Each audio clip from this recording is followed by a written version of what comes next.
हाय, hello, नमस्कार. प्रतीक्षेच्या mini व्लॉगमध्ये तुमचं स्वागत आहे. सकाळचे 9 वाजले होते. मी सकाळी 9 वाजता उठले कारण बाळामुळे मी उशिराच उठते. सकाळी सासूबाईने स्वयंपाक करून घेतला होता. राहिला नाश्ता. दिराचा आणि माझा मी पोहे बनवले. पोह्याला मस्त फोडणी दिली आणि पोहे एन्जॉय केले. आज माझ्या बाळाचा वाढदिवस होता, त्यामुळे मला त्याची तयारी करायची होती. दुपारचे 3:30 वाजले होते. तर आम्ही बाहेर गेलो बाळाच्या वाढदिवसाची तयारी करायसाठी. सर्व सामान घेऊन आलो आणि आज त्याचं फोटोशूटही करायचं होता. पार्लरमध्ये जाऊन आले, आयब्रो केले. घरी आल्यावर चपात्या, गरमागरम चपात्या केल्या. सासूबाईसाठी आणि माझ्यासाठी 2 भाकरी टाकल्या.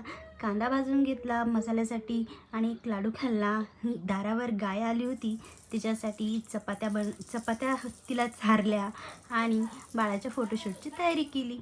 बाळ काय हसतच नव्हतं. त्याला हसवायची तयारी करत होतो. बाळ अजिबातही हसत नव्हतं.